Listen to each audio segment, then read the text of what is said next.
And we are live. We're live. Hi everyone. Welcome to the Z Planet live broadcast, speaking on all things paranormal with myself, Mark English, and my lovely co-host that side. That side, isn't it? This side. Yeah, that right. Yeah. Now, yes. Good evening, all. How are you? Hope you're well. Make sure everything's doing it. Refreshing Facebook. Yes, we are live on Facebook. Good work. And do a refresh on my YouTube channel to make sure see if that's working. Yes, that's working as well. Yeah, you've gone full on Doctor Who, Mark. Hello. Yeah. Full on Dalek. Cool. It's fine. Yes, working fine. Big thank you to my friend Richard Sugg, who was on last week, who gave me loads of advice on the technical line.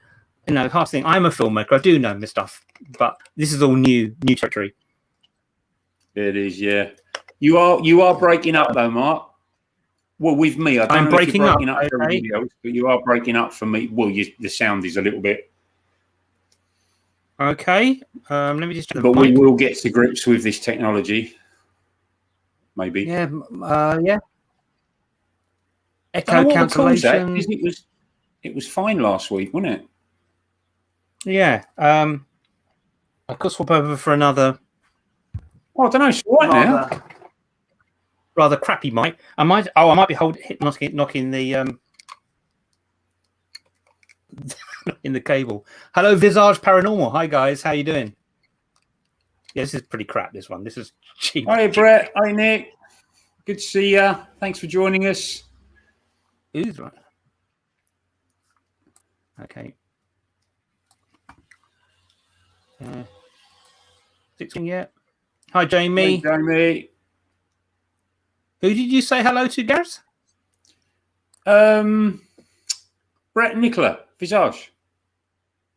Oh, I'm sorry, I didn't know their names. I apologize. Visage. Yeah, Brett, yeah, they're like my brother and sister, Brett and Nicola. Oh, fantastic. Oh, yeah, they're lovely. I would do a collab with them. Oh, that's really cool. I've worked with them. I'm kind of still a member of the team. Go along on their events with them, and they are two of the most inoffensive people you will ever meet. You know, they're just lovely, lovely people. Like in the so, yeah. I gravitated towards them. Hi, Patrick. That's a guy I used to work with. Miss you loads, mate. We used to have a right laugh with me and Patrick. But yeah, Patrick, good to see you guys.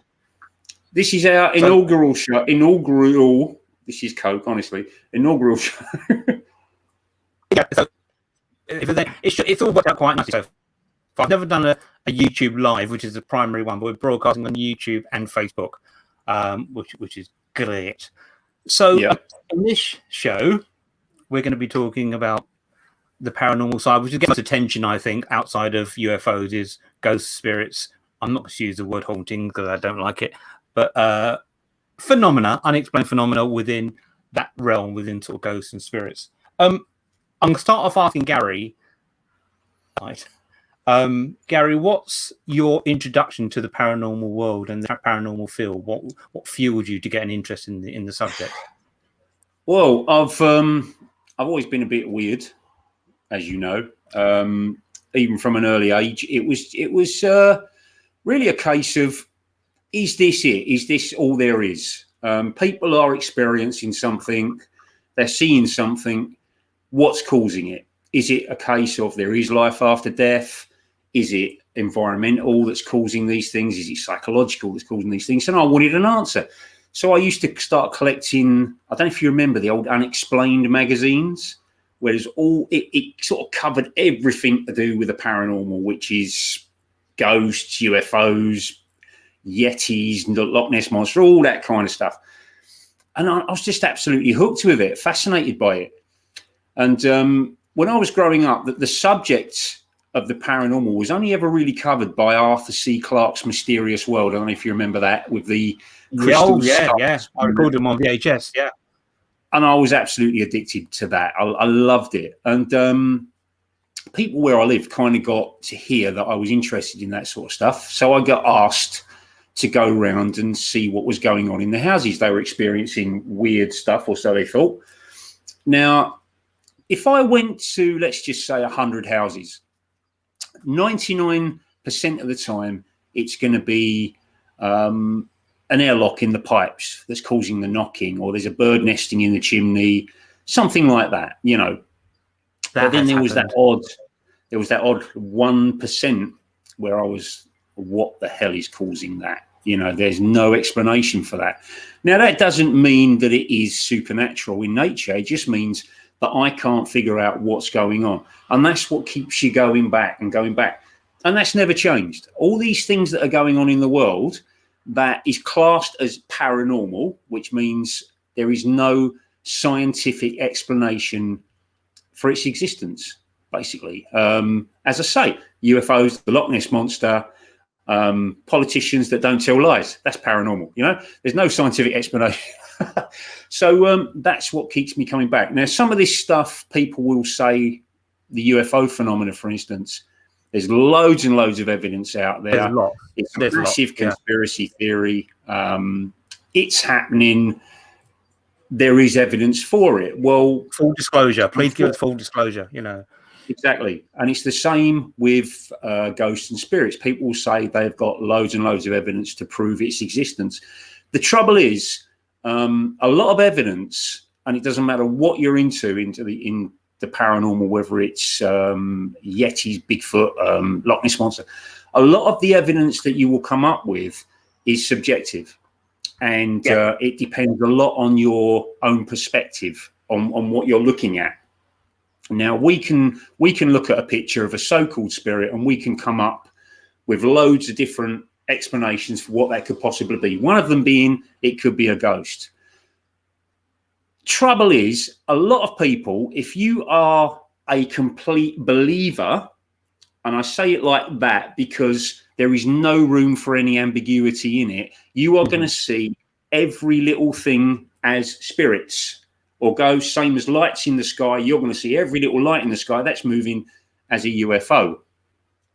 So that's what we're trying to get away from. That's why we're trying to set this show up to give all sides of the argument. We are going to talk about all sides of the paranormal.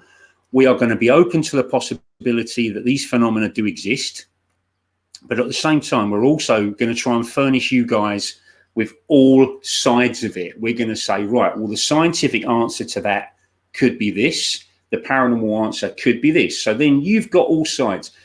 And I think I'm right in saying at the moment, Mark, that the TV shows don't do that in general, do they? They just give one side of it.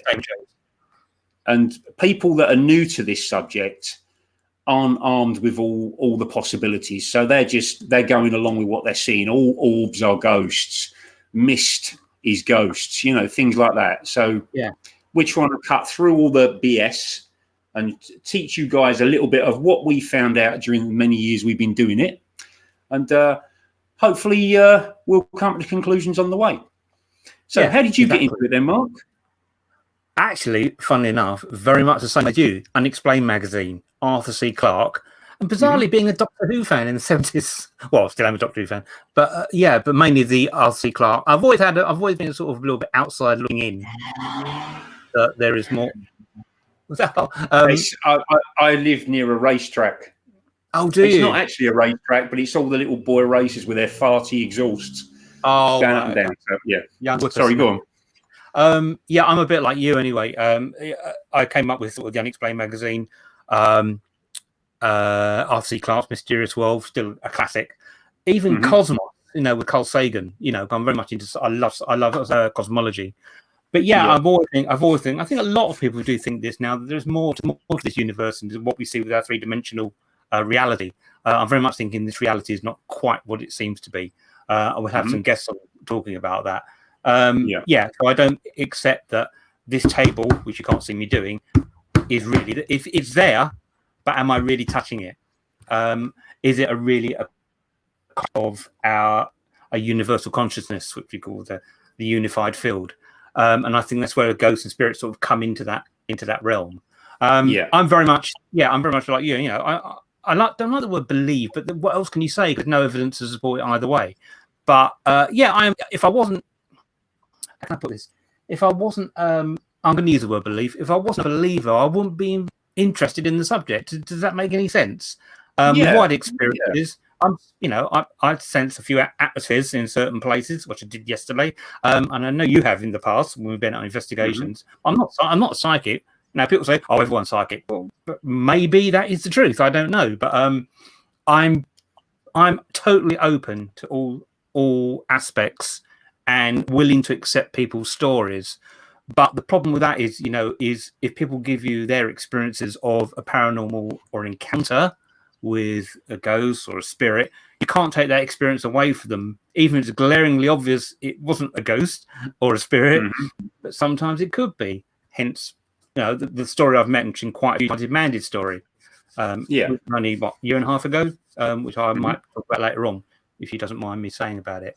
So yeah, like you, absolutely fascinated. I think the days of us going into an alleged active location at 3 o'clock in the morning, I think is getting so dull now. I really like to see some more daytime to make any difference. I've said before, to make any difference what time you go into a property. I said when I was I did an interview with the Ghost Club, and these really good YouTubers of urbex and urban exploring. I think I said this last week, I can't remember, but they walked into this property doing urban exploring and a little bit of what they call paranormal investigation. It's not, but everything's a demon, that kind of thing. But he said he talked to camera. Apparently, there are day ghosts here, ghosts seen in the day. I'm just like, well, what do you mean ghosts seen in the day? They'll be seen any night, So, what's your take on that? It doesn't need to be nighttime to do a paranormal investigation. The only reason people tend to do it is apparently it heightens your senses, your other senses. In daytime, we tend to rely mainly on sight, but when you're deprived of sight, then your other senses are kind of a little bit more heightened. So you might be experiencing noises at night that you wouldn't experience during the day. But go on investigation during the day, because most apparition sightings are seen during the day. They don't all glow in the dark. You could be in a room that's pitch black and there could be an apparition stood right in front of you that you can't see. Yep. So go in the daytime. Yeah, there's no reason why it's all got to be done at night, in my opinion. Jamie Boy, 99 Jamie, he says something quite interesting. Anyway, I sometimes think people who see you when they're being smoking or drinking or on drugs. Well, drugs, I've talked about ayahuasca and DMT, which is something I'm going to experiment with soon. We've got 16 people watching. Thank you. Welcome if you're a bit late. And there's Mandy. There's a lovely Mandy. Also, less noise from other sources. Thank you, Mandy. Yeah, me and Mandy, we had a conversation about this about a year ago, I think, that if you're an investigation, we do need the quiet so you can sort of tune in, so you do get that noise bleed, depending on what the location is, the noise bleed during the day. But generally, I 2 o'clock in the morning, I'm fighting my own fatigue. I'm not at my best, but I sometimes think that's sort of the best time to do it. So yeah. Hello, Mr. Phobes. It does add to the atmosphere, Mark. I'll give you that. If you're going into a location, old hands like us, we can go into a location. What are you telling us, sir? Old hands. And we're pretty relaxed. We don't easily get freaked out. But if it's your first one and you're going into a location that you're told is haunted and there's something particularly nasty there, it's going to be a little bit more scary for you if the lights are off. So yes, from that standpoint, it is going to be a little bit more enjoyable. You're going to freak out. Daytimes tend not to be so freaky, although there are one or two locations I've been to. Yeah, my question: do you want to be frightened? I don't do it to get scared. I know you don't either. A bit of spookness is a bit of fun, but I think it's just something that needs to be addressed. Yeah, but a lot of people do, though, Mark. A lot of people are in it for the scream and run factor. They want that adrenaline rush. They want that. Don't be wrong. We're not being arrogant. We've all been spooked, haven't we? We've all been spooked. Yeah. But I think some people they thrive on that. They've seen the TV programs. You know the ones I mean. Yeah, we might have a scream rant and about that run. one. We don't want to rant. We're not. Yeah, we're not a show about ranting. I don't think that's healthy, and I don't think that's positive. Not on the first show, anyway. Yeah. But we have very strong views on the paranormal TV shows, which I don't watch anyway. Well, yeah.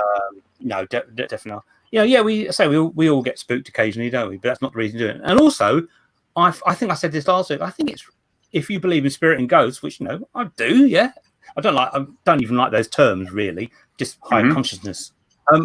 I think it's really disrespectful. Really disrespectful. You're in a location, you're screaming and just treating them. I don't know. I think this whole paradigm of this ghosts and hauntings is just getting very, in my opinion, just getting very tired. I really like to see it sort of reinvented, but I don't think that's happening anytime soon. Well, that links on quite nicely. Yeah, go on. What? Sorry, before we carry on, Karen B said, "Hi, Karen. That's a really good point. I investigate expecting nothing to happen. We used to, yeah, or do, expecting nothing to happen, as most things can be debunked." Very good point. Very good point. Totally agree with that. It is the truth. If you look at things critically, then a lot of it can be debunked. Yeah. But I'm not doing I was going to say something, but I'll get onto that later because that will lead on to something else that I was going to talk about. So bear with. I go off on tangents. You'll get used to me. Well, basically, I went online and I tried to find how many classifications there are for ghost spirits, whatever you want to call them. So. Don't shoot the messenger. This is what is the common consensus amongst what I've found online. Okay, so the first classification is what they're calling an intelligent haunting. Sorry, Mark, I know you don't like the word haunting, but intelligent haunting, infestation, whatever. And that's basically when something basically hasn't got a body anymore. It's still that person, that personality, that intelligence, it just hasn't got a vehicle to move around in anymore. So it can interact with you, it can interact with objects around you, and it can answer questions, whether it's by taps and bangs or via a Ouija board or whatever. That's what we are classing as an intelligent haunting. Okay, so that's number one. Residual haunting, which is a echo from the past, as it were. It's something, a replay of a situation that happened. It could be a few days ago, it could be many 100 years ago. Something happened in that location that was so strong emotionally that it imprinted on the fabric of that building, and under a certain set of I don't know, conditions, maybe it replays back. And it's in a kind of loop where you will always see that. It can't see you. It doesn't know you're there. You can't interact with it. It's like a Roman soldier walking through a wall. Okay, so we're talking as a residual haunting for that one. Then we get in the realms of my favorite, demonic. Okay, so there is such a thing. Apparently, this stuff he's found on the net. Yeah, don't laugh. I'm being serious here. Honest. A demonic haunting. Okay, now a demonic haunting apparently is by an entity that has never been alive. It's usually evil, and it wants to cause all sorts of mischief and harm. Basically, it wants to kill you, this, that, and the other. So I'm not going to say too much about demonic hauntings because there is a case that we're going to look at in a minute, with your permission, Mark. Yeah, of course. But looks a bit more into what demons supposedly are. Then I just sort of roll my eyes when I hear the word demon. Yeah, me too. But it's like I say, we got to give all sides of the argument. That's what the show. That's what the show is all about. You're absolutely right. This is it. Yeah. This is it. Right. Then there's apparently a demonic possession. Okay, which is something else we can look at in a minute. But there is a case and dolls and that kind of thing. Yeah. Well, one of the cases. Sorry, what? I misunderstood your last thing. You said demonic possession. I was thinking of dolls and demonic objects, but you're talking about possession. Sorry, carry on. Well, no, I suppose that covers it in that part of that umbrella, doesn't it? You know, if it's going to possess, why has it always got to possess a person? It could possess an object like the Annabelle doll is supposedly a possession, isn't it? There's supposed to be a spirit of a little girl in the Annabelle doll or something, or a demon or something in it. So it doesn't necessarily follow that a demonic possession has got to be possession of a person. You know, it could be an object, I suppose. Yeah. It's all right. I'm just trying to some of these comments. Very true. Sorry, Yeah. Well, actually, Andrew, there is a lot of comments. there is a lot of photos of UFOs, a lot, and video footage, a lot. Yeah, and that is actually a double-edged sword, because usually people say, why are the photos so grainy? Why are they crap with all the modern cameras we got? Why are they so blurry? And then you finally do get a shot of a good ghost or a good UFO, and everyone says it's faked. So you can't win. Right, so where are we? Right. Karen, sorry. The only demon I know is my 93-year-old German mother. She haunts me and she ain't dead yet. Yeah, that's what I was laughing at. Nice one, Karen. Oh, God. Oh, Love it. Yeah, that's sorry, I saw that come. That's a very, made me laugh. Right, so we've covered intelligent hauntings, residual hauntings, demonic haunting, and a demonic possession. Next one on the list is a poltergeist. Now, basically, as we know, comes from the German, you might not know, comes from the German noisy ghost or noisy spirit. And a normal haunting supposedly centers around the building, a location, whereas a poltergeist haunting supposedly centers around a person, usually going through puberty, that particular age. We will look a little bit more in depth into that one in a little while, because I've got a case that I want to share with you that's very, very interesting. Mark's heard of it. Very, very nice case. Next one on the list, shadow people. Now, I'm not sure about this one, but my opinions aside, shadow people are usually corner of the eye phenomena. They see them and you go to look and they've gone. Usually a dark shadowy figure, an outline that you see out the corner of your eye, dart behind something. You'll go and look, it's not there. Some say that it is a spirit that's trying to manifest but hasn't quite got the energy to do that. So it will show up as these black shapes. Sometimes it's a perfect outline. Sometimes it's like a black mist. I'm not sure about this one personally, but it's a thing. So I thought I'd mention it. Now we're getting into the silly stuff. Didn't say that. Elementals. Right. Now I didn't actually know what an elemental was. Well, tell a lie.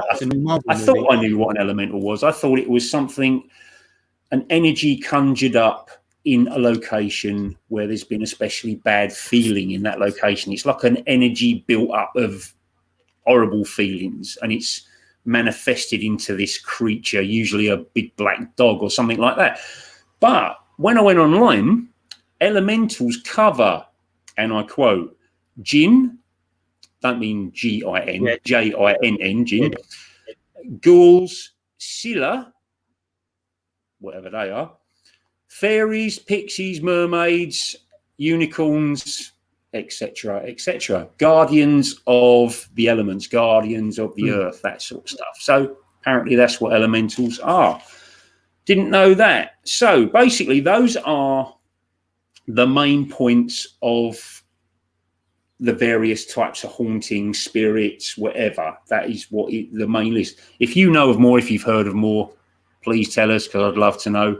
But that seems to be the common consensus there. Now, have you got anything to add to that, Mark? Any more that you want to add to that? That's a pretty comprehensive description of what people, the general public, also think of these things. Yeah, of this phenomenon. Yeah, I mean, like I say, don't. What? So we're trying to read the comments as we're going, because I don't want to miss people. You know, they're being good enough to write stuff. Yeah, thank you. I really appreciate it. Thank you, Karen. 2 human skulls to do a serious study. Do you want to read it out, Mark? Being, serious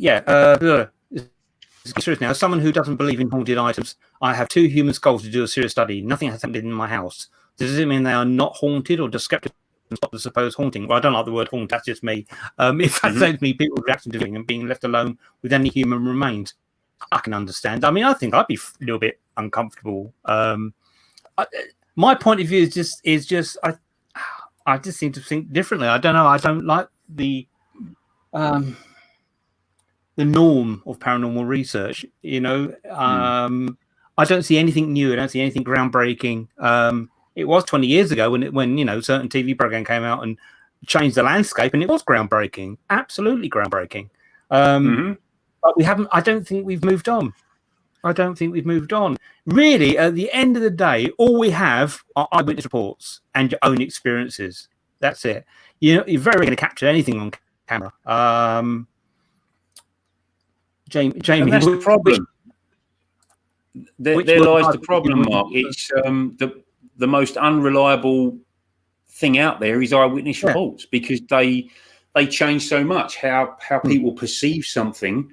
You know, it just you've got to have that firm evidence there. Otherwise, people aren't interested. They're not interested in your opinions or your report of what happened. You know, so it's so difficult.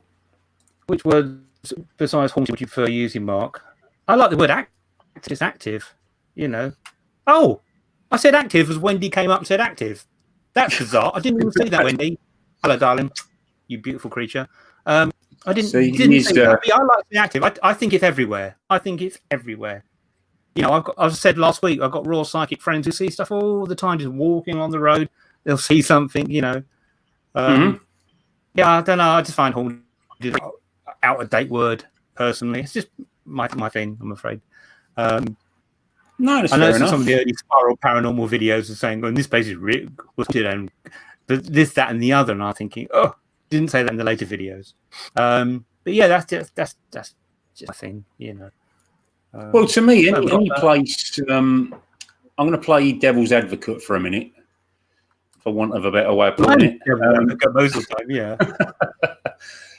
No, to me, I mean, people have been dying since beginning of time. Creatures have been dying. Humans have been dying. So why are we only ever seeing reported like someone in Victorian clothing? Why aren't we seeing ghosts of cavemen? You know, why aren't we seeing ghosts of Stegosaurus walking across the lawn? You know, things like that. So that kind of makes me think twice about it. But to me, everywhere should be haunted. Should be very, very haunted. I mean, at the moment, how many people are on the planet? 7 billion on the planet at the moment. Billion? Thank you, Richard. Something like that. So how many spirits since the beginning of time should be on this planet? We should be inundated with spirits all the time. Spirits of humans, spirits of animals, all that kind of stuff. And we just not. It's very, very rare. But on the flip side, those cases, when they do come up that are really, really compelling, it makes you wonder what makes that particular house, that particular family that happened to, what makes them special where that actually happened. And there's one I'm going to talk about that I'm sure you guys have heard of, where that did actually happen. And I've looked into this case. I've spoken to the people that actually investigated it, and to this day, I mean, this happened back in the 70s. They're still convinced that it was a true poltergeist haunting, that one. So why isn't it more common? That's what I can't understand. But anyway, that's just me. I mean, Mandy says very good. I think haunted is a good word to residual energy. You know, my personal opinion, every word's got residual energy. And listen, going back to why I don't see Kevin. I remember you telling me this story. I did see Kevin type at Wookie Hole. Yes, I remember that was quite a fascinating story. And there's anyone who knows Carl Pilkington, sort of the guy from Ricky Gervais, who I absolutely adore. He says, and quite good. He says, why don't you see any black ghosts or Asian ghosts? You know, it's always Victorian or Tudor. Yeah. When we did Bolebrook Castle, a few times with the late Alan Barnett, was our psychic, great guy, very good psychic, just like Mandy is. You know, he was picking up pretty much on the guy who renovated the place in the 1920s, and it's one of Henry VIII's lodges. He was getting a guy from just 100 years ago, and a very strong feeling with this guy. So just because you go into a Tudor house, I mean, you're going to see a Tudor ghost or Tudor spirit. You know. Well, that's quite funny because when I was trying to find a list of our famous hauntings in this country. Well, not famous, some of the more well-known ones, put it that way. It just kept coming up. The ghost of Anne Boleyn at Blickling Hall and the Tower of London. The ghost of James Seymour at Hampton Court. The ghost of King Arthur. I thought King Arthur was a legend. Yeah. But anyway, the ghost of King Arthur at Cadbury Hill, Somerset. Theatre Royal, Drury Lane. The only one I could really come up with that was quite interesting was the Borley Rectory type haunting. I think that's all hype. I think that's all hype. Because that seemed to have everything. That seemed to have the apparitions, the poltergeist type activity, all that kind of stuff. It seemed to have it. But I've looked into it, and it isn't. What I like about that one, Mark, is it isn't just one report. It's the report of all those that lived at the rectory before it was sort of destroyed. So that is kind of I'll have to look a little bit more into that. But that's what I'm talking about. Although this is not really, you've hit something very interesting there about multiple witnesses.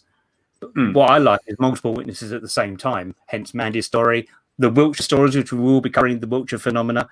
But that's, as I said, one step beyond. That's going beyond ghosts and spirits. That's something else. Very, very. Still can't get my head around all that in 10 years of knowing about it. But we'll get Rob on to hopefully explain that. But yeah, it's interesting. I mean, here's a good question. Which one was it? Which was explaining why things don't show up on camera. Sorry, replying that is sometimes I miss the original question. Have you read the SBR report from Borley? Fascinating. Yes, I think I did actually have. I just think that place is hyped. Sorry. Well, it is now. I mean, there's nothing there now, really. Only the church, isn't there? I mean, but even that's supposed to have a nun that haunts it. But the actual rectory itself is, I think, people's back gardens, isn't it now? The site of the rectory. Yes, I think. Yeah, you're right. Yeah, it is. Yeah. But the outside of what I liked about that one, Mark, is it seemed to have everything. It had levitating objects. It had the full-blown apparitions, and it was seen by various people that lived in that rectory over the years. So, and it was reported. So, it's just a fascinating one. Don't go to Borley now, because the people that live there don't like you very much. So you're about as welcome as a fart in a spacesuit. Yeah. I went there one night. It wasn't pretty, but no, as a place, it is quite fascinating, and as a case, it is quite fascinating. But so is places like Pluckley, for instance. People tend to think that Pluckley is a little bit in England. I just personally, this your stuff. It's not the most haunted village. It's everywhere. Yeah, that's why I'm just not into that thing that most haunted this, most haunted that. It just bores me. I'm sorry. That's it. I cringe when I see it. What are you drinking, by the way, sir? Just Coke. Oh, just Coke, right. I've just got water. I might have a glass of wine a little later on. I mean, I work in I'm lucky enough to work in a 110-year-old theatre, which is very active at times. And I was going to ask you about that, actually. Yeah, you must have seen some stuff there or experienced some stuff. Spiral did, with Mandy. We did an investigation there back in 2016. And I was manager then. My manager now, who's a really good guy, and he said, try and get back in there and do another one. Modern. Sure, I'm just looking at some of these. Very good comments, guys. Thank you so much. Thank you so much. Yeah. Right, who wants to hear a ghost story? I would love to hear a ghost story. I want to tell Mandy's story as well. That's with Mandy's permission. Yes, because I'm absolutely. I've probably heard it, but I'm dying to hear it. If it's the one I'm thinking it's probably one of my favourite, and it's only happened a year and a half ago. Yeah. Right, now I have got notes because my memory is terrible. So I'm getting older. I believe in ley lines. Well, they're earth energy currents, but slightly different. Yes, Mandy, that's another conversation. You're absolutely right. So, sorry, Gary, I'm going to give you the stage. No, we got to go into that while you mention that, because there is a correlation between ley lines and haunted locations or active locations, whereas the spirits supposedly are using that energy in order to manifest, to do things. So, before you carry on, can I just obviously express this? I'm a dowser. I've been a dowser for 25 years. I down earth energy currents, which are, and they do, earth energy currents are like serpents, energy serpent currents that go around the earth. England's got a lot of them, especially the most famous is the Michael and Mary current that goes from Cornwall up to the Norfolk coast and goes through Avebury, Stonehenge, Glastonbury, Tor, all that kind of place. And when they cross, like at Avebury, there's various node points where they cross, where the Michael and Mary line, and also in other places as well, they cross very, very high in energy. That's why Avebury's so active. But also, yes, when I've been dowsing, yeah, there's a lot of higher activity at these kind of node points. So yeah, there is a lot to say about that. But I think it's important to say as well, Mark, that there isn't scientific evidence for ley lines, is there? No, I don't like ley lines. I don't study ley lines. I'm earth energy currents. They're different but related. When Alfred Watkins did the old track in 1924, which sort of reinvented ley lines. He found a ley line, by the way, everyone, if you don't know, is a straight alignment of sacred sites. So it could be a church, burial mound, prehistoric site. But if you get a map, you can pretty much find a straight line with all the things on quite easily, just by pure fluke. So it has been debunked a little bit. I'm more interested in earth energy currents, to say, which is slightly different, but also slightly the same thing. It's sort of a bit ambiguous there. It's not something I've ever looked into, to be honest, mate. I mean, I stand at these places like Avebury and Stonehenge, and what was that? Anyway, so I was saying really weird. Yeah, paranormal. No, I've stood at some of these places, and you can feel something. I don't know what it is. You can't put your finger on it. You can't explain it. I don't know whether it's just because I'm in awe of the structures that are there and how they were built and how long ago they were built. But you can feel something. You feel like a static electric feeling on the back of your neck that you can't put your finger on. Now, whether that is these earth energy lines or what, I don't know. But there's certainly something to it, and something that warrants further investigation, I think. I like the whole show about Avebury because there's just so much about that place. It's one of the strongest energy centers in the world, not just in England, in the world. Well, yeah, I mean that was that's where me and you first met, Mark, wasn't it? But the Red Lion Pub in 2007. Did nights, yeah. Yeah, and I was in the element. I was doing the first investigation in a pub. Well, that's true. Yeah. My sister. By the way, guys, if you can take the chance, if you're logged into YouTube, please give us a like or a thanks for comment. Give us a like as well. It'll help to the algorithm. Algorithm. 16 watches. Oh, we have got 6 likes so far. Thank you very much. And this will be recorded. But sorry, young man, I should pass it back over to you. Watkins. What are Watkins ley lines? That's the chap I was talking about. Who did the old straight track. About he rediscovered ley lines back in '94. Published his book. Cool. Unfortunately, a lot of the sites on that old book aren't there anymore. Especially some old burial mounds have been mowed over and that kind of thing and ploughed over. Yeah, from a historical point of view, it's very interesting. It's a product of the time, though, but it doesn't have dowsers are not much bearing on what I do. No, I've not actually. I've not really looked into that, to be honest, because how can I say this without it sounding insulting? I can't. It's always been a little bit too far out there for me. So I don't even think dowsing is even paranormal. I'll stick my neck out and say that. I think it's just natural. They're natural earth energy currents that go around the world. Well, people still use it, don't they? They use it to find water. I found lots of stuff. I've lost property. Yeah, I found stuff. Alfred, it's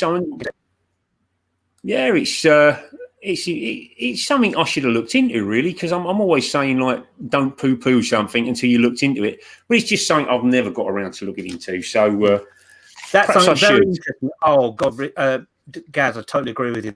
That's a really nice thing to say. Yeah, don't poo-poo something until you've actually had an opinion about it, especially in the last year. Yeah. what's been going on. People have got a lot of opinions about it, but how many people have Yeah. actually done research as opposed to just seeing what someone told you on the telly? You know. Yeah.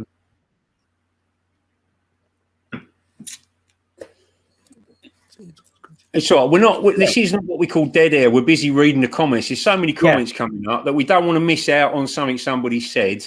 No, and have you guys thinking that you're talking to yourselves? Because you're not. We are really looking at them all. And I apologise for my setup. My room's crap for studio. I've got to find a different room to do it in. It's too dark, even with the light on. It's not good. I'm not apologising for mine. Look at that, my backdrop. I love your backdrop. Loving that. Super. I'm loving it. Bought it specially, but anyway.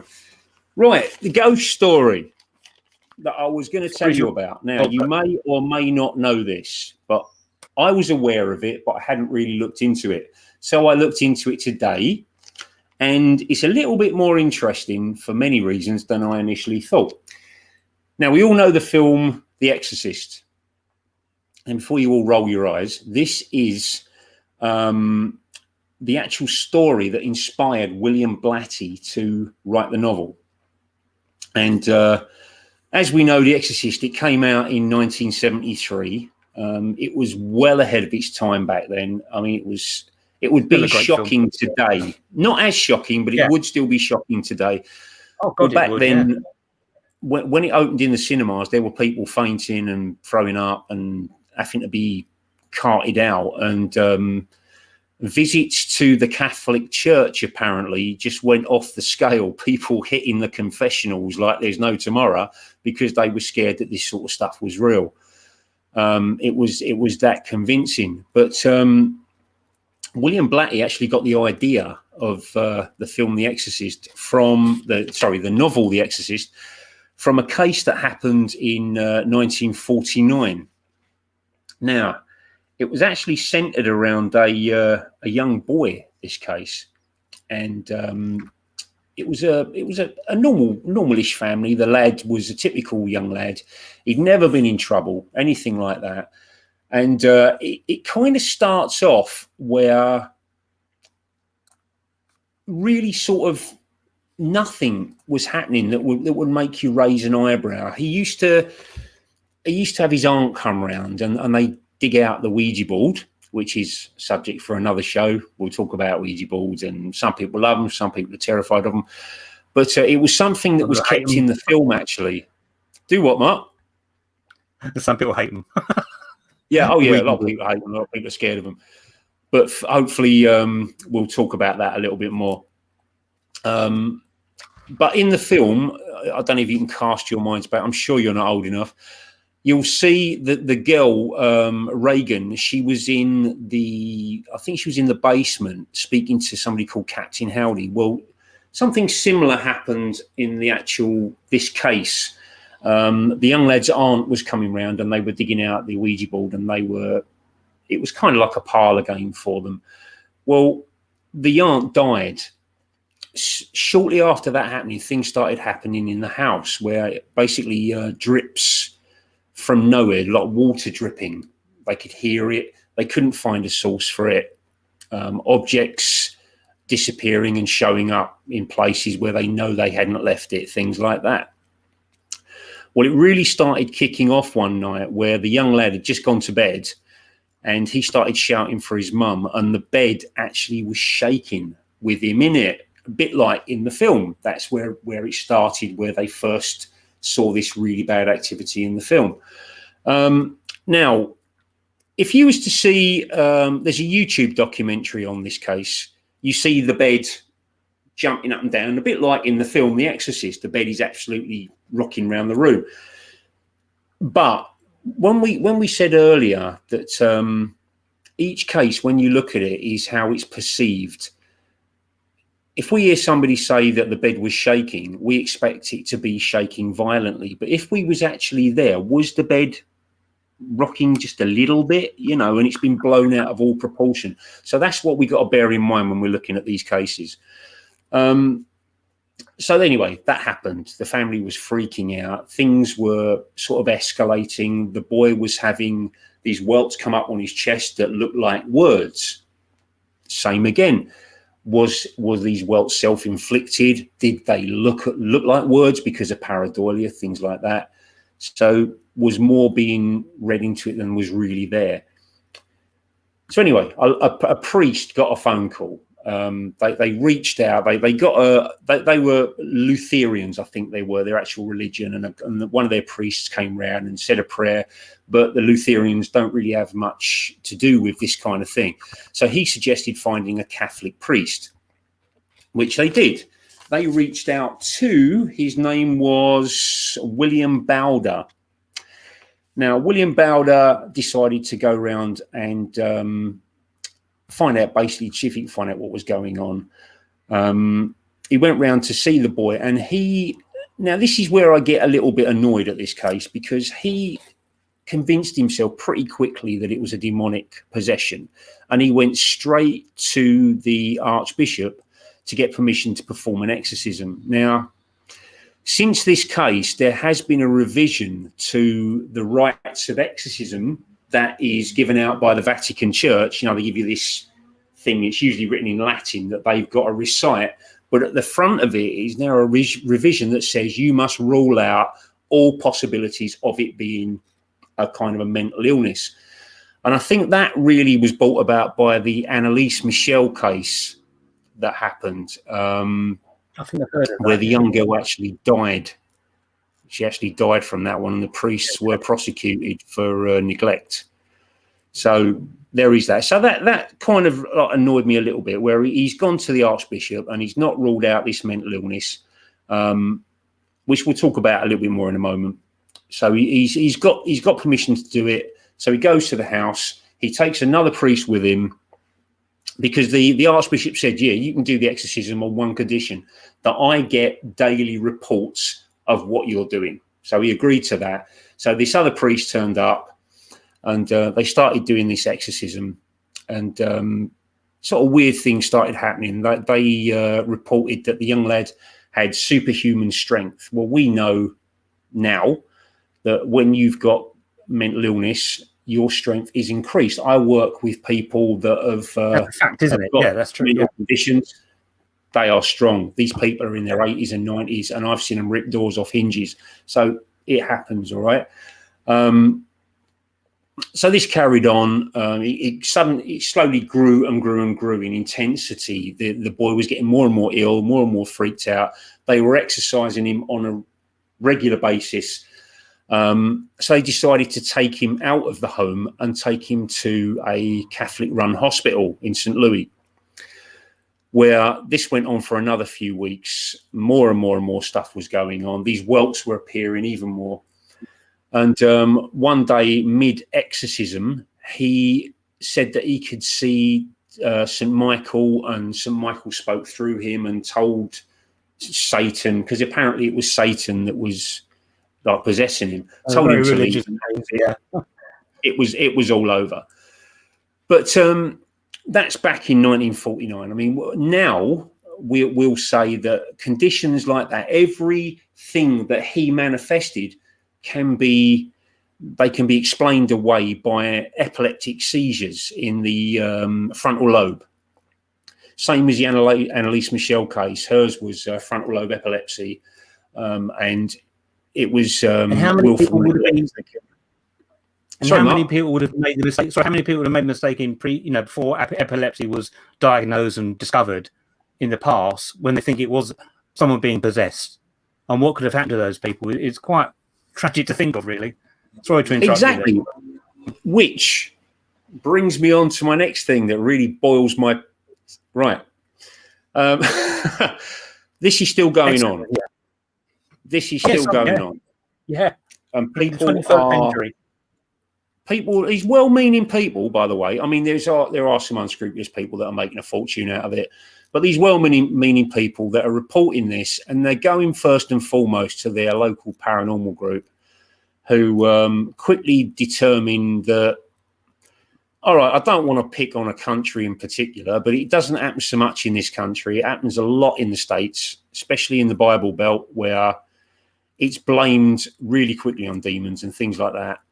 And these people aren't going and looking at this situation objectively. They're going in and they're saying, yeah, you got a demon. So they are already adding to this hype. They're already feeding these people, and it's making it worse. So, for instance, this poor lad, he is deeply religious. The priests have come in. They're holding him down. They're pinning him to the bed daily, regular, on a daily basis, and they're telling him that he's possessed.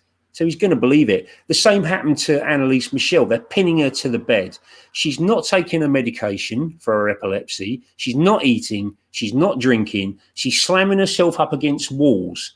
She's licking urine off the floor, acting, for all intents and purposes, like she's possessed. She's convinced herself she's possessed. So if you're in that state of mind and you've got that mental illness where you have got this predisposition to believe in angels and demons, anything bad that happens in your life, any mental illness, whether it's this type of epilepsy or whether it's depression, you are going to be more predisposed to blame it on demonic possession. So, of course, these groups come in and they confirm that, and they exacerbate it by performing these exorcisms, and it does nothing. It does no good at all other than make the situation worse. You know, rather than going down the route of we're going to find out what's going on from a mental illness standpoint and get these people some help, some medication that they need, they're being denied that, and they're going down this other bloody route, which is tantamount to disaster, which is what happened. So, sorry, mate, there's a rant. You can have that one. No, but, no, I don't know what you think about it, Mark. It happens a lot in, you know, everyone knows what religion, but that's not the point. It's mental illness has really sort of come in the foremost in the last sort of 20 years, and a good thing as well. So that needs to be the first and only course of action, in my personal opinion. You know, before you bringing in people and doing weird things and everything. Yeah, Rick. I mean, Rick said exercising on a regular basis. Question mark. When I say that, Mick, it was like hourly, an exorcism hourly they were doing. The Annalise Michel case, they actually performed 67 exorcisms on her. 67, pinning her to the bed, throwing holy water at her, denying her medication, that kind of stuff. And they got prosecuted for it. They got 3 years, I think it was, for neglectful homicide, reduced to, I think it was the other way around. It might have been 6 months, and it was reduced to 3 years probation, something like that. But it's a red flag. It shouldn't happen, but it still does happen. That's the thing. And it's happening all around the world, Mark. I found that exorcisms, especially in Spain, are still a big thing. Yeah, you know, it's South American countries as well. Never hear of an astrophysicist being possessed. If you notice that, never know of a scientist being possessed. It's always someone who's quite easily what's the word? No, not gullible. That's the wrong word. Susceptible. Susceptible. Yeah. I've never heard of quantum physicists being possessed. You know, no. It'd be nice. It's just like I said. If you have got that predisposition, if you are deeply religious and you believe in angels and you believe in God and that sort of stuff, then surely, from my look, tell me if you think I'm wrong. I think if you do believe in God and the angels, then you've got to believe in the flip side. You've got to believe in devil and the demons, that sort of stuff. So anything. I mean, we've gone on to religion now, which is gone slightly off topic, but I think it's very, very important to address this. You know, yeah, but it's the root of it, isn't it? You know, it just seems, and I've been really disrespectful to people that I've had on my previous show. I didn't mention that I used to do a radio show with a couple of good friends of mine. Mark was a guest of mine on several occasions, and I've been a little bit disrespectful, saying to Americans, "Can you next demon you bump into, can you give them a passport? Because we don't seem to get them over here." You know, so it seems to be pretty localized, but religion has got a lot to do with the paranormal. You know, I mean, what's more paranormal than religion? There's no basis in science for it. And the big question: which religion are we talking about? Which one? There's so many. Exactly. And it's interesting. Yeah, Richard Case. You know, I know sadly how extreme religious beliefs can have severe consequences. That story. I won't go into the. It's not my business to say, but yeah, he knows all about that. You know, I'm an atheist. Although, so how can you be an atheist? This is the most bizarre question I ever get. Is How can you be an atheist and not be religious? I don't find them slightly different, totally different things. You know, I don't believe in God, but I believe in higher consciousness. I don't believe in religion. I think is the thing. But if people want to practice it, whatever, I've always said, whatever makes you a better person. If it makes you a better person, feel it. You know. Yeah, so you believe in what you want. Believe in what you want. Do what you want. As long as it doesn't hurt anybody. But when you're ramming your beliefs down people's throats and you're causing them to not take their medication for their serious mental issues, and you think chucking holy water at them and laying crucifixes on their foreheads is going to fix it, that's where we're going to fall out, I'm afraid. But and when it informs policy in government, especially in America, not so much over here, we're quite a secular country, but you know, in America, where you know you couldn't have someone who's an atheist being president in this day and age. You know, well, they say they're religious. You trying to tell me Trump's religious? No. When he was in office. That's a good point, Karen. Yeah, medication. Sorry, Karen.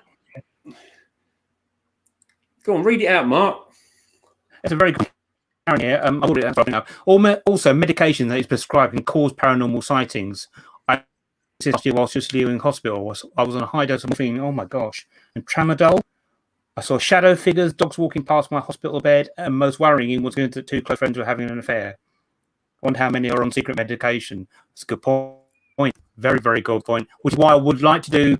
I know Gaz doesn't know much about this. I really want to do a show about ayahuasca and DMT because I think I'm very much into psychedelics and something I'm going to experiment with soon.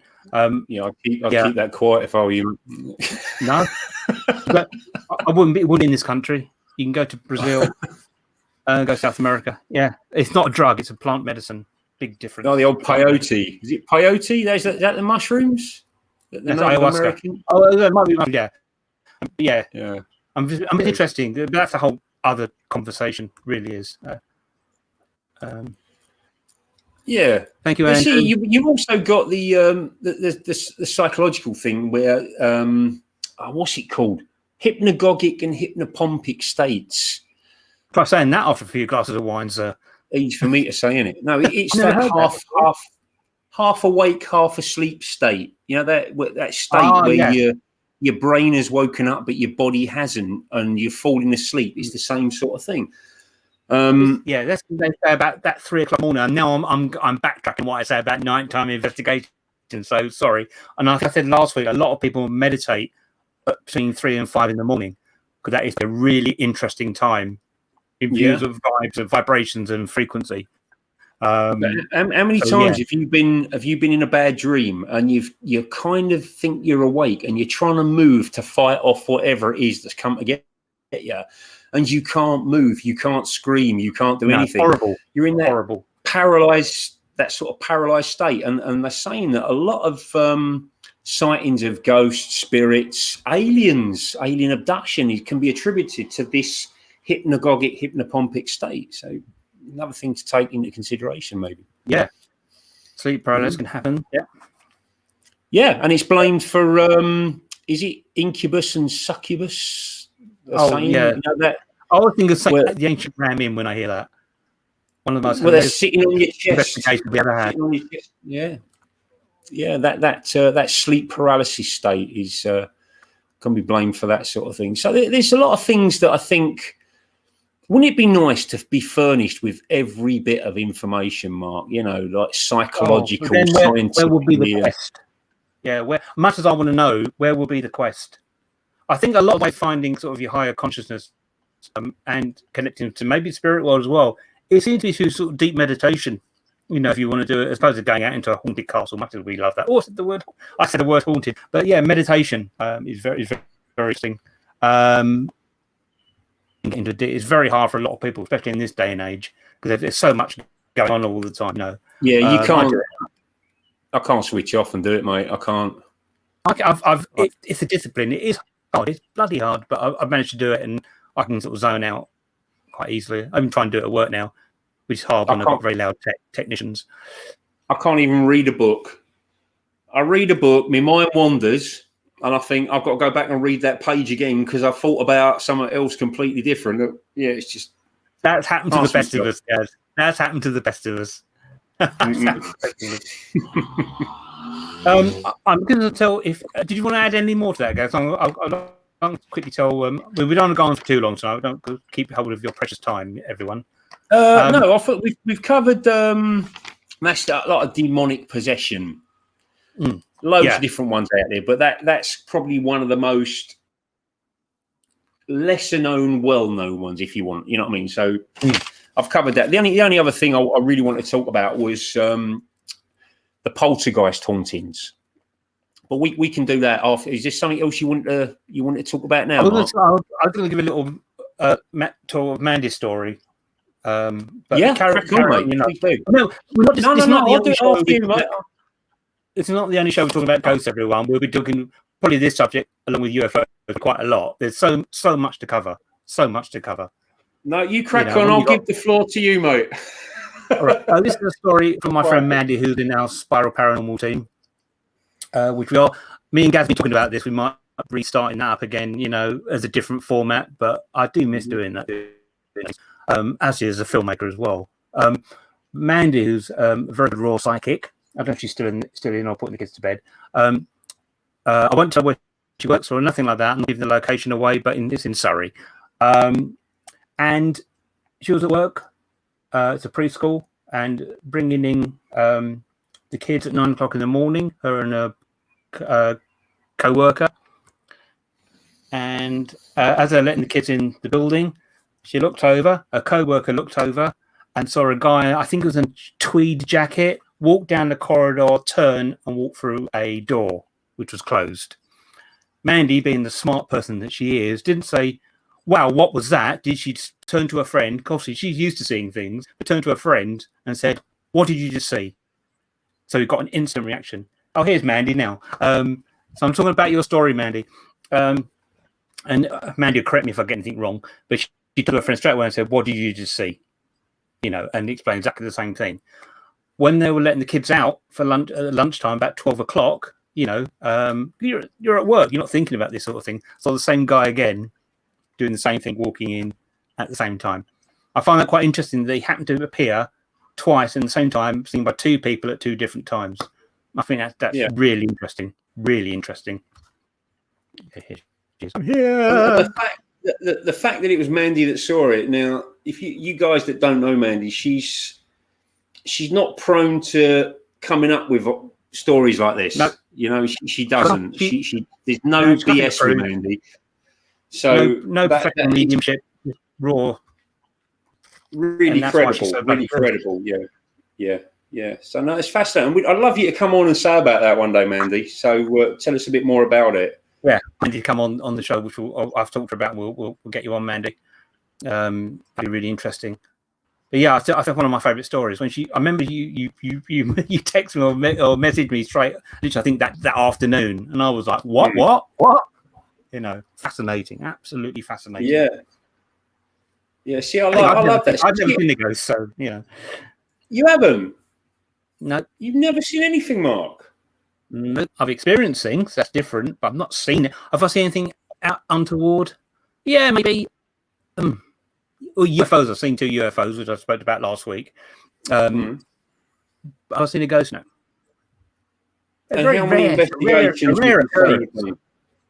Sorry? How many would you say you've done investigations, Mark? About 150, probably. I would say. Maybe. No, probably not that. Thank you, Mandy. Brilliant. We'll get you on. Definitely. I will say, no, not about 150, about 120, probably. Yeah. Yeah. So you've all those.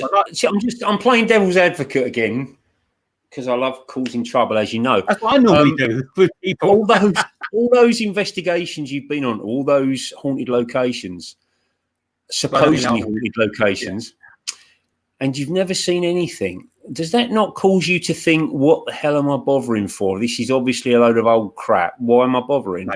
Why? No. Why? I do. I think they're doing. That's a very good question. First of all, very good question.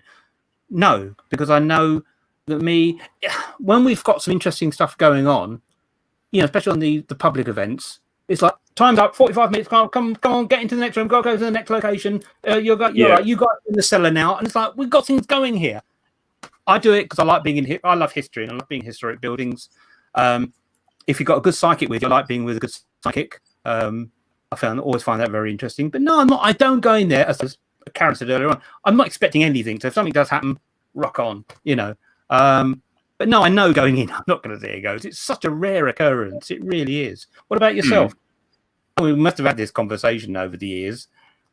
I honestly don't know how many investigations I've done, because I just haven't got a clue. It's in the hundreds. I've got them all on a spreadsheet. How sad is that? I used to do sort of two a week for years. You know, it's in the hundreds, and there's only 2 or 3 occasions I can think of that I can put my hand on my heart and say I saw something I can't explain to this day. And it wasn't just because I saw it; it's because me and a dozen other people saw it. You know, one in particular was at the Coal Mining Museum in Wakefield. Oh, I think you had told me this story. Far away, this is really interesting. I can tell you about it if you want me to. You told me this story a few years back, but it's very interesting. Make yourself comfortable, and I'll tell you a story. Right, I was working with Phil Wyman. We're trying to wrap this up by about 9:30. Just so I'm got what we on? Loads of time. Right, I was working with Phil Wyman at the time, Dead Haunted Nights. We was the first team to go in there, other than Yvette and Carl. We was the first team to go in there. So we didn't know what to expect. It's the National Coal Mining Museum in Wakefield. I don't know if they still let teams go in there. I don't know. But it's basically, it used to be a working coal mine. And you get to go around all the buildings above ground. You can also go 450 feet underground to the coal face, which has now been done out like a museum. Some parts of it have been done out how it was in the old days, where the pit ponies, their stables are still there, to the modern equipment. Well, it's all right. Excuse me, I'm bleeding. Bleeding ugly, I know. Right. So we're underground. I've gone down in the lift, which I was not happy with because I don't like lifts. So a 450-foot lift, you can keep that. But I did it because I was one of the team leaders that night. So I've got about a dozen people with me in my group. 2 of them were reporters from the Wakefield Gazette, and one of them was a guide. He was one of the miners that used to work there. So we went to this part of the mine, went through this metal door. Ahead of us is a big long corridor with a conveyor belt going up one side that brings the coal down and through a hole in the wall. And at the top end, there's this machine that used to dig the coal out. And that's it. It's a dead end. The only way out is through this metal door. So we makes our way up the tunnel, pitch black, to the top end. And I started telling people how to ask out, how, you know, the basic stuff that you see on telly, what these idiots on telly do. So I said, right, everybody turn their torch out and let's just see how dark it is, which everybody did. And it was black. I mean, you could have had someone in front of you doing this and you wouldn't have seen it. You know, right in front of your face, you wouldn't have seen it. So we orientated ourselves kind of so that we were looking down the tunnel towards this metal door, which what I would say probably about 50 meters. I started asking out just to get the ball rolling, and then people started asking out after me. You know, I'd say, come on, let's try and get something happening here, because it was quiet. Now, if I set the scene, there's no air movement in that place. It is deathly quiet. You can't hear a thing and you can't see a thing. So this lady that was standing next to me started saying, if you are here, please do something. Show yourself to us, throw something, show yourself as lights. Now, as she said that, right down the end of the tunnel where this metal door was, it was like fireflies dancing in the dark. So I'm standing there, I'm trying to rationalize it. What's going on here? I'm looking around for somebody with a laser pen mucking around. There's nothing like that. So I said to him, just hang on here a minute. So I goes bombing down the tunnel with my torch on. As I got halfway down, one of these lights shot up towards my face and disappeared.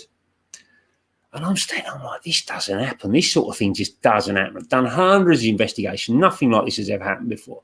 So I turned around, came back up the tunnel, and I said to that particular lady, could you ask out again for the same thing to happen? Which she did. If you're here, show yourselves. Come on, show us that you're here. Do something. Well, with that, halfway down the tunnel, it lit up orange. You could see the upright, the wooden uprights that was holding the tunnel up. And all down one side, you could see the conveyor belt and you could see the corrugated sheets that were against the wall. And you could see a nail with a Hessian rag hanging off it. And it was fluttering in a breeze that wasn't there. There was no breeze down there.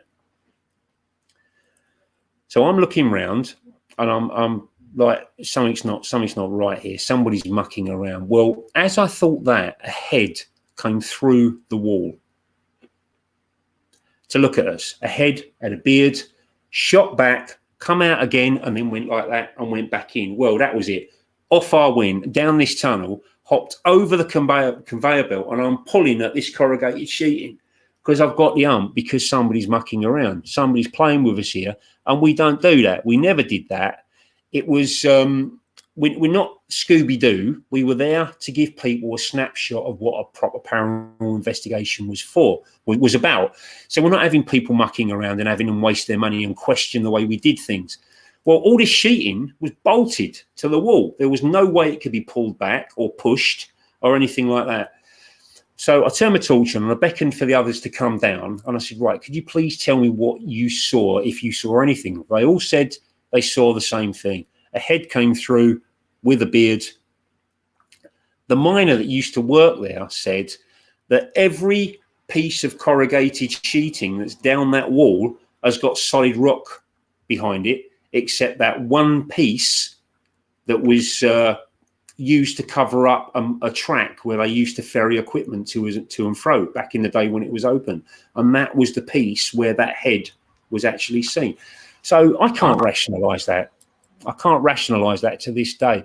And the two reporters actually wrote an article in the Wakefield Gazette the following day about what they saw. So, yeah, you remember you telling me that's a few years back, isn't it? I remember you telling me that story, and I was fascinated by it even then because you're not going to bullshit. Excuse my French. You know, that's really interesting. Really interesting. I'd also, but then I've been on others. I've been on others, Mark. Hundreds. That nothing happens. That's the rub. You know, that's the rub. Why, if so many people have died and there's so much energy going out there into the ether, why aren't hauntings? Why aren't I sitting here now talking to you guys? And there's a ghost sitting next to me, nodding at what I'm saying. Why isn't that happening? I love that word ether. That's a nice word for the unified field that they use. Very interesting. Actually, along those lines, I think it was Rick who just said it's very interesting. The main problem is talking with people who have to shift their paradigm regarding anything, they simply refuse to. You got to sort of shift your consciousness, to accept. You can't just. It's very hard not to sort of live in a three-dimensional world when we're stuck in a three-dimensional world. But then again, you get things like that. That might be an interesting discussion to have today. One day, actually, I think is about event companies. We've had some experiences with them, some good, some terrible. We've been team leading, you know. I've worked with event companies that are absolutely shameful. One guy I work with, one of them I work with, it's going to sound really bad, but I went with them to see, I was kind of undercover. It's bad, I know, but I'm no saint. But I'd heard some stories, so I went there for a job. But basically, it was just to see how they work. And they were probably one of the biggest in the country at the time. And it was absolutely shocking. It was the medium had a kilt on. And I don't know what he thought he was. But it was... We was at the Galleries of Justice, Mark. And we were stood in... Have you been there? Yeah, a couple of times. I went there. Last time with Mandy, actually, 2008. God, yeah, so many layers in that place. Incredible location. Well, you know the cave? Yeah. 2 hours stood in there in a circle and people were dying for the toilet. I want to go to the toilet. I want to go to the toilet. And they say, no, you've got to wait. You've got to wait. 2 hours stood in a circle in that cave. So I just got the ump in the end. I said, look, if you want to go to the toilet, you go bloody toilet. I'll take you. You know, and then I was taking about 10 people to the toilet, and they're telling them they can't go. I said, no, you ain't telling them that. These poor people have been bloody stood there, and you know how uneven that floor is. So I think anyone saying, I feel 2 hours. Yeah. Oh my God. I feel dizzy. Well, I feel really disorientated. Well, you're going to, aren't you? It's pitch black on an uneven floor. So we'll have a rant about some professional mediums we've worked with over the years. We won't mention names, but they'll remain nameless anyway. Yeah, we will tell a few stories. Yeah, I mean, you know, I think I want to say Mandy again. Mandy always, and I still think going with the right intent. It's all about the right intent, isn't it? Yeah, I think you've got to go with the right intent. There's other companies I've been with, mate, that I've worked with a lot for a long time, and that they just went about it the right way. There was no BS, and it was about Paranormal. Some of those guys. You know, yeah, they were always spot on for the customers, mate. It was never about the egos or anything like that. It was always about the customers, and it was like I said earlier, it was there to give them a snapshot of what a paranormal investigation is always about. Whereas others, it was always about the medium is the star of the show, you know, and you've got to do what he says and all this sort of crap. Well, when I was working with companies, the mediums were always spot on. You know, they were always trying to get the people involved in as much as they possibly could. And yeah, but it's the same as anything in life. You're going to get good and bad, aren't you? And unfortunately, the bad ones always seem to make their way onto TV, don't they? So, yeah. Oh, I find it really bizarre. Really bizarre. It's been really interesting. Bear in mind, guys, this is our first show, so first proper show. So we've a few nothing really technical problems. Luckily, we're using StreamYard, which is really good. It's not the cam. I've got to get a new camcorder. That's crap, that one. But yeah, lots to discuss. This is a subject that we could be talking about the next 5-10 years. There's so much to speak. Yeah, people think I'm very closed-minded, and I'm let me know I'm not at all. I'm totally open. What I study and what I am interested in is really, I'm more for open consciousness. But I just think a lot of it is a lot of hula that's been blown well out of proportion, and yeah. Well, I think people are so quick to judge, which is easy to do in your armchair. Yeah, you can sit there and you can watch a few YouTube videos. Say that, I think we have been filmed. We see it. We've been out in the field it, so we can. I think we can have a right to say that. Yeah, definitely. We've been there and done it. I mean, it don't mean we know it all, because we bloody don't. I mean, I probably know like 0.5% of it, but I can say that I've been out there and I've experienced it. I've watched the TV shows. We all know who I mean. I hope we do anyway. I'm not talking about the American ones. I'm talking about the big one over here. Now, I've been to the one that started it all. I've been to most of their locations. Now, what I found a little bit strange. Now, I'm not saying anything. All right, I'm not casting aspersions. I'm not blaming them. Nothing happened when I went. When they went, stuff was getting thrown and they were screaming and running, but nothing happened when I went. If nothing happened, they're not going to get commissioned. I went 4 or 5 times to some of them. Weird, that, isn't it? But all that kind of stuff. It's yeah. So it's not just me. You are a bit crackly, Mark. Okay. I think I might be here. How's that? Hello.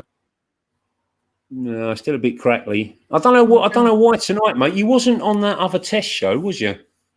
No. I don't know why somebody's decided to do that. I'm going to invest in a good mic. I mean, picture cave, you got to have good audio. You got to have good audio. Well, you was on that snowball. It was all right, weren't it? Yeah, I got a cheap one down there. I might get for a nice one, a nice one, better. Thank you, Rick. So yeah, we went. I'm a filmmaker, honestly. Honestly, Gov. But yeah, I mean, we decided to go to these places to see if the hype was real, and nah. I got more activity going to number 10 Acacia Avenue at Little Whinging than I did going to these hyped up places like Alton Towers or the Galleries of Justice in Nottingham or Derby Jail or things like that. You know, it just don't seem to happen there. Those where you think private locations is where it seems to happen. Sorry, Mark? It's the place where you think it's all because of the hype and you're in a jail, you're underground, and that's just playing on your psychology, you know. Yeah. So I still don't think, you know, it's what people think it is, but that's just my opinion. But yeah, but you go to somewhere like, you quite rightly say, go in someone's house and you might pick up on something. Oh, okay, what's going on here? Yeah, yeah. And I think also if our classification of spirits or ghosts is real, if you are an intelligent haunting and you are in a place that you've been at for 100 years or so, and each week you've got this parade of idiots running around in the dark, shouting out, do something, and trying to goad you, you're soon going to get pissed off with it, and you're not going to do anything, are you? No. So maybe that's part of it. I don't know. But as I said, the really impressive stuff, the weird stuff that you can't explain usually happens at these houses. And I don't like doing it. I don't like going into people's houses. I only do it as a last resort because as soon as you enter their house, you've got a massive responsibility. Massive. The reason you shouldn't be doing it, and I don't think anyone should be doing it, is because we're not professional psychologists for starters. We haven't got the qualifications to do it, to diagnose someone who might be having, as you were saying earlier about the schizophrenia, and I think that, what's it called? Oh my goodness. I can't remember what it's, when you start shaking. The epilepsy. Temporal lobe epilepsy. No one should be going to people's houses to help out when one thinks it's being ill. Absolutely not. And I'm quite strong opinion about that. I think it's wrong. The only time I did it, I had a psychologist with me. Otherwise, I wouldn't have done it, because I've actually heard stories of people selling their house off the back of what they've been told by a paranormal group and a medium. You know, because they've been told they've got something nasty in the house and it's going to cost them X amount to get rid of it. I love mediums like that. Please just put me in a room with them for 10 minutes because I'll make sure that doesn't happen again. I still stick by my gun. It's everywhere. It's everywhere. You know, in the place where I work, they say that, you know, it's, I'm going to use the word, sorry. This is used, haunted by the guy who built the theatre. I've been to that theatre longer than he's been. He was there in the 1910s and 1920s. So is it more likely that my spirit's going to be there in the future, you know? Well, it is. I mean, apparently these spirits, if it is the way we imagine it to be, where spirits are just people without a body, they're going to go back to places that they loved. They're not going to go back and inhabit these places where there's some sort of massive trauma or where they've buried a graveyard. I've never seen anything weird in a graveyard, and I've been to a few graveyards. You never see ghosts in a graveyard. Why would you? Why would you go back? It's also bloody disrespectful. Again, I think it's really disrespectful. Yep. There's a time and place for things, and that's not it. No, the only graveyard I know. I know Richard Case, the Ghost Challenger, is telling me, is he still here? He's telling me, you know, back in lockdown, people were going into, you know, doing ghost hunting graveyards and that. Absolutely bonkers. I don't really, and also doing it outside. What's the best thing you think is going to happen when you're outside? You know, I think spirit messing with my mind. I think this is something that we got to look into a little bit more, because we've still got to cover the ghost hunting side of it and all these bloody gadgets that they're using. Can't get me started. Why the majority of them are useless? Can we talk about EMF readers? Oh yeah. One thing about that, we have been in houses, by the way, but as Mandy pointed out, in a few houses. I've remastered a couple of our private house investigations from back 10 years ago, but we weren't. No one was suffering. They just want to see where. So it's slightly different, and also I try to be as professional as possible. But no, if it was actually to do with the kid being disturbed and having psychological problems, then no, we would have done that. Mandy, that is happening. Definitely. I haven't forgotten. We are doing that. I cannot wait. Highgate Cemetery. I always want to go there. We are definitely doing that. I've been promising of ages we're going to do it. We are going to do it. The Highgate Vampire. Well, I've read the book. I read the book Highgate, and it puts you in that mindset of walking through Highgate. You can imagine. I've never been there. I'd love to go there. So I want to see if what I pictured in my mind is actually what it's like, and it sounds incredible. So I've got to do it. I've got to do it. So yeah, we'll definitely do that, Mandy. But no, we'll do a show. I didn't get on to poltergeists. There is a case I would like to tell you guys about, for those that don't know, that's happened in Britain. That I won't do it now, Mark, because you said you wanted to be off at about 9:30, didn't you? So we've got about 5 minutes left. Do you want to carry on? If anyone doesn't mind, carry on, man. We've got 12 people watching. It's up to you guys. I can do it if you want me to. Yeah. We'll just quickly talk about this case. Another 15 minutes or something. I'll do it. I've got. I want to get it right because I'm not actually. When I was doing UKPN radio with Stuart and Darren, we actually got one of the investigators about this case on the show, because it's a case that absolutely fascinated me more than anything, because I've read a lot of cases and you're always left thinking, yeah, I'm sure that might have been this or that.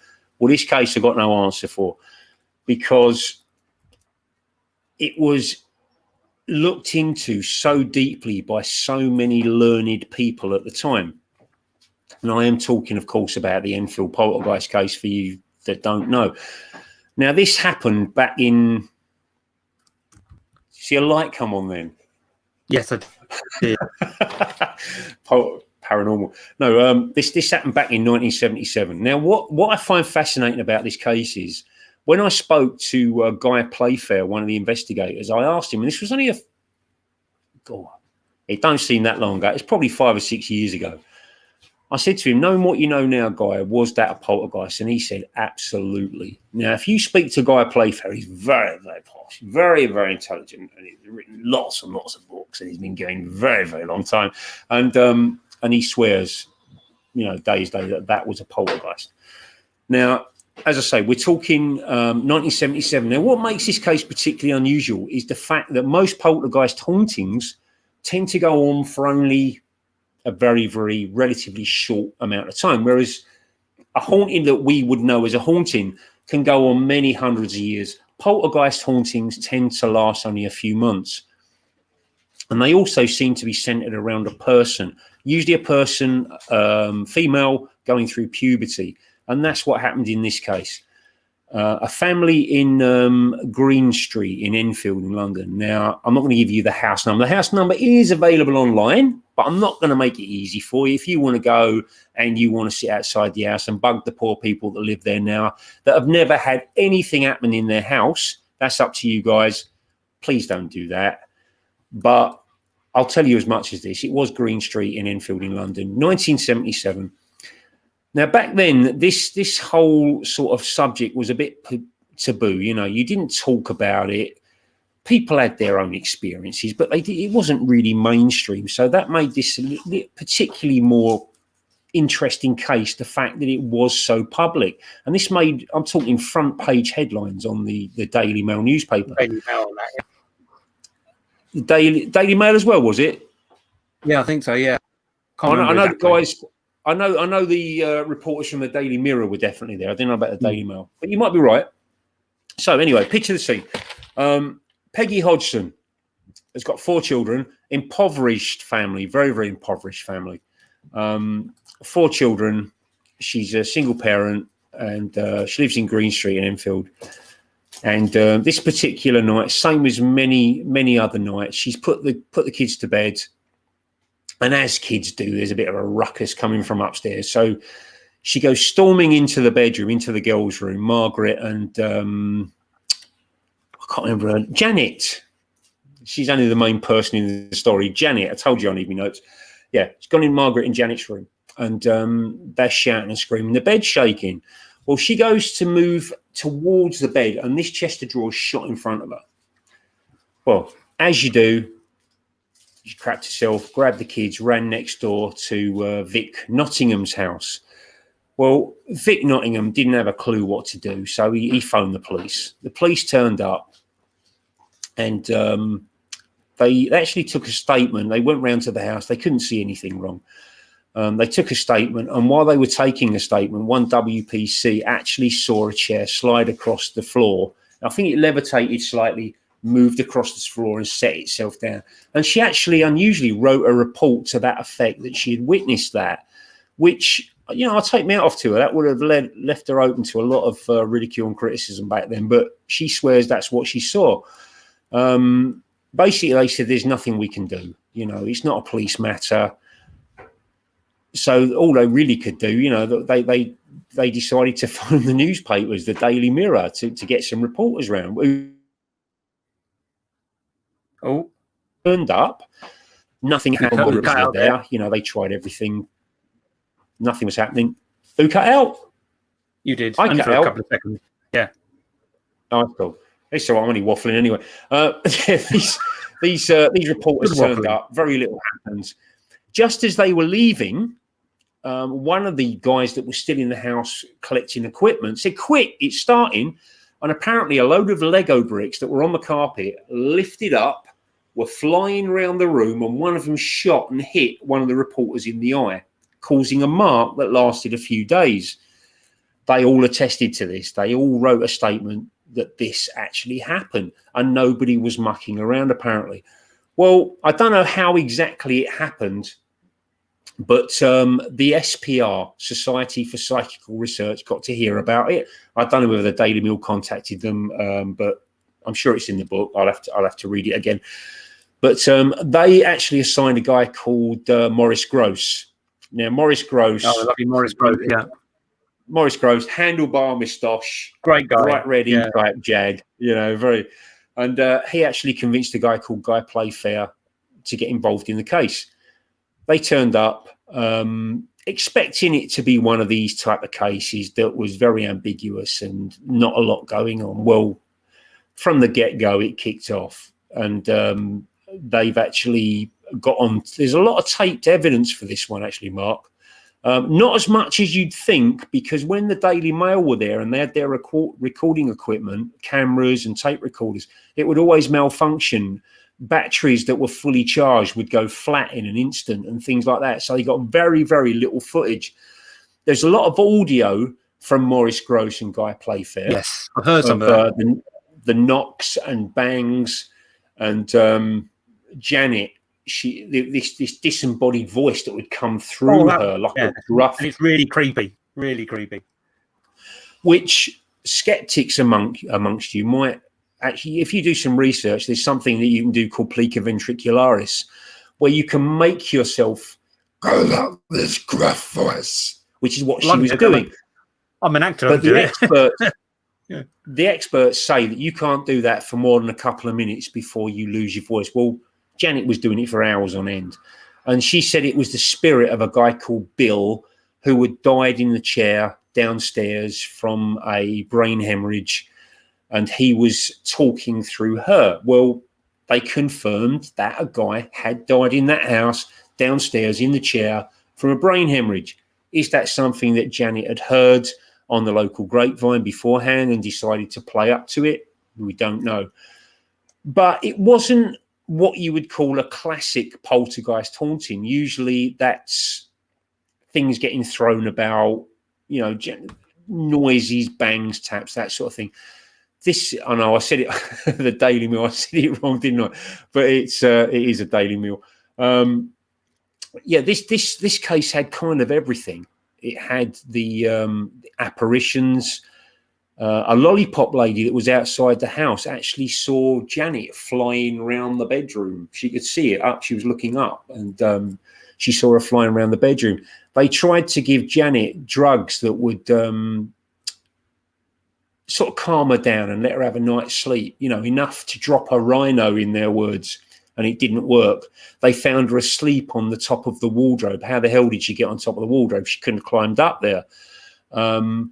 they were in her bedroom calling out for things to happen, and a box that was over in the corner of the room, well away from anybody, lifted up and flew at them. A book that was in one of the bedrooms apparently made it through to next door through a solid wall. How did that happen? Now, there was so much evidence that went on in this case that the SPR decided to investigate the investigators because they thought that Maurice Grosse had got a little bit too close to Janet. You know, it was an impoverished family, as I said. There was no father figure on the scene, and Maurice Grosse turns up, as I say, in this E-type Jag, and he's lavishing attention on the kids, that something they'd not had from a male figure for a long, long time. So they decided to investigate the investigators and see how well they had and how objectively they had looked into this case. And even they came to the conclusion at the end of this case that it was a genuine poltergeist. So that's why I find that one of the most fascinating cases out there. And if you guys want to read about it, there is a book, and I don't get any royalties from this, so this isn't what I'm doing. This is the book. This House is Haunted, and it's by Guy Playfair, and it is like a diary of events that went on in that location over the 15 months. So have a read of that. And it might just change the way you look at it. It might not change your mind about what you believe in, but it might change the way how you sort of look at certain things. So yeah, so that's that case, mate. And it's fascinating one for me. That I personally think, I don't even like the word poltergeist, but I don't think it's got anything to do with spirit. I think that's something else going on, essentially vortex or something. But yeah, it always seems to be sort of, as you say, you know, emotional states of young people that triggers the activity. Well, that's another way of looking at it, Mark. Is it something paranormal? Is it a ghost that's coming through, a spirit, or is it the chemical changes that's going on in the hypothalamus as you're reaching puberty? You know, is it that's causing it, like PK or telekinesis or something like that? The thing is, we really don't know. We just don't know, and that's why we're constantly looking for this answer. And I mean, I've been looking for a lot of years, and I've still not found it. So this is interesting. Talking of books, by the way, I was going to quickly plug my 2 books. Well, my one book, Paranormal. Sorry, they've got to be done, isn't it? Got to be done. Paranormal. Look at the new shameless, mate. I know, shameless plug. Paranormal 4 by Dr. Kieran O'Keefe, and the new they're giving it like Stranger Things font. But yes, all Paranormal. Sorry, all the haunting. Sorry, but yeah, that's terrible, isn't it? Cheap. He's not even giving me a signed copy of either of them yet. And yeah, not one. No. One thing we can do on this channel, guys.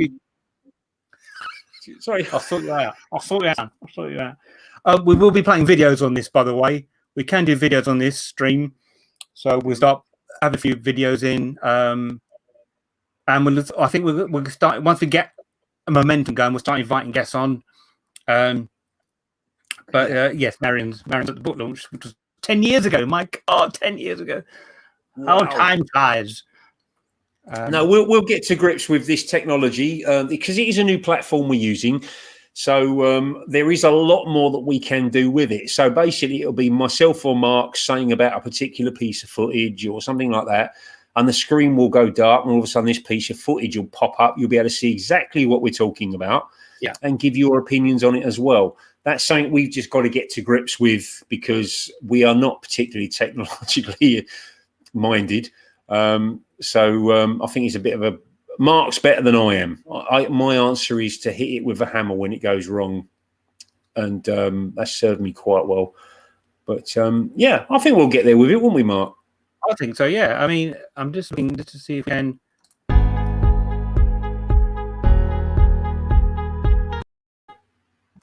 Oh, okay. So we can do a countdown. Okay, and I can add video, upload video clip. I'll quickly. Bear me 1 second. I'll just quickly. I've got no control over this. I haven't got it. No, I can't do it. No, it's not on there. Sorry, I put it on my other hard drive. Anyway, what's that? Road. Oh no, I had that little trailer that I did at the theatre. for this show. Oh yeah, which is great. Yeah, on your show, you saw that. I think we should wrap it up now, guys. What do you think, guys? yeah. I'm happy if you're happy, mate. We'll have a toilet. I've waffled on enough, I think. Well, Gav and I are talking the week. We'll see when we do the next one. I mean, I'm happy to do another next Sunday. You know, keep up our momentum. What do you think? Yeah, definitely. Well, what we do need, I will say this though, you guys that are listening, it's definitely time to wrap the show up. Come up with a subject for us, something that we might not have looked into before, and I'll research the hell out of it for you and see what we can come up with. You know, because there is stuff out there that we might consider a bit fringe and something that we've not looked into before. But if it's something that you've always wondered about and something that you're interested in, just give us the nod, tell us, and we'll look into it for you, because it's your show. It's not just ours. And also, if you want to come on and have a chat with us about what you're into, we're up for that as well. So, I mean, the guys from Vizard will get you guys on. That'd be really nice to talk to you. I've known of you for quite a few years, but I didn't know you had an association with Barry. So that's brilliant. We'll get you guys on. Really spot on, mate. Absolutely spot on. Brilliant. Brilliant. So, just let us know. Yeah. As you say, you know, if you're watching on YouTube, please like, subscribe, please leave a comment, which you have been doing. Please look some Marq Paranormal videos, which we've got. I'm saying this is, you know, ghosts and spirits is something is a continuous subject. We'll probably come back to this more than anything else. But can you interview someone who had a paranormal experience? How long have you got? We know loads of people who've had. We've told you a couple of stories tonight. But yeah, you know, we're going to get people who still maybe having more than one, you know, and quite a regular basis would be interesting. Absolutely. Right, we'll be in touch. I think I subscribe to you on YouTube, but we'll talk. And I know you've befriended me on Facebook, so yeah, we'll talk. That'd be great. Thank you very much. You're the good guys. You're the good guys. Yeah, there's no rules, guys. If anything you're into, I mean, the paranormal umbrella, it covers so many different things that you might think are a bit too fringe to talk about, but they're out there. I mean, we did a show in the past about, I think, what's the former Transylvania, Mark? Is it Romania now? Yeah. I can't remember. Is it Romania? I think we did a show about a village out there that still dig up their dead and cut their heads off because they're scared of them coming back as vampires. They're still doing that to this day, you know. So anything goes, guys. If you want to talk about stuff like that, we'll do a show. Apparently there's a triangle in Britain somewhere, like this geographical triangle where werewolves are still rampant. So tell us, we'll talk about it. We'll research it. Right? Oh yeah, we'll do it. But werewolves are fictional. Okay. No, apparently it's a thing. And as long as it's a thing, we'll talk about it. Okay. But thank you, everyone. I mean, thank you. So, because Gav's come out with some really good stuff tonight. Very, very interesting. We like to talk research. He's done a lot of research. I haven't done no research this thing because I knew he covered this. But yeah, if we talk about subjects we don't know so much about, we will sort of delve in a little bit and try and get people on who know about it as well. Yeah, definitely. So, what's this? Got a story about running from gliding statues on the North Down just by the mast at Dr. Solarian's territory. Around. That's the sort of stuff I want to hear about. Yeah. That stuff. North Downs way. It's interesting. Where is that? Down near. Oh gosh, I'm going to complete blank. Yes, I know the Doctor Who story. You mean 1970? Doctor Who fan. Yeah. So, anything else you want to add, guys? No, I'm happy. It's going to be onwards and upwards, guys. I mean, as I say, we're just getting up to speed with this sort of stuff. It's been a while since I've been on the mic. I know it's been a while since Mark has as well. So you guys are going to make it. You guys are going to make it for us. You know, you're going to help us with it as much as you can, and onwards and upwards. Yeah, looking forward to it. It's a new venture. So yeah, definitely. Live on Facebook, live on YouTube, but not live on Instagram because we can't share it to Instagram. I can do it to Twitter as well. But I don't really use Twitter that much. I find it, but I might consider that. But yeah, thank you very much. Yeah, it's always so negative. Yeah, I'll tell you. Yeah, we'll do. We'll do next Sunday. We guys have a chat in the week, and we'll see another subject to talk about. You know, Paranormal we do. equipment. Do you want to do paranormal equipment? Oh God, Yeah, it'll be one long rant though, won't it? It'll be one rant. Why do you think I want to do it? Right, let's do it then. I'm sorry, I know some people use this equipment. I'm thinking, why? It doesn't mean anything. Oh, anyway, yeah, all right. Funny. It's fun. All right, it might be a bit of a comedy episode. Definitely. We don't do the negative. Now, I said that to Richard this afternoon, didn't I, Richard? We don't do the negative. We're not. It'll be comedy. It'll be comedy gold. Absolutely. And we'll try and play. I'll try and get some little clips from the old Spiral Paranormal with equipment. You know. Yeah. Yeah. No, it's not all bad. We get some interesting results with it. We can say that much. Yeah. But, yeah. That's why I like investigating with this bloke here, because he's Mr. Rational like me, which is always good. But yeah, thank you very much, everyone. Yeah, I'm going to go for a nice glass of wine now, and go toilet. Yeah, but we'll see you next week, same time, same back channel. The Z Planet live on YouTube and live on Facebook. And hopefully get my mic sorted out and get a better webcam, because I might look for another location because it's not ideal in here. Yeah, thanks very much, guys. Thanks, guys. Take care. See you next week. Bye-bye for now. Bye.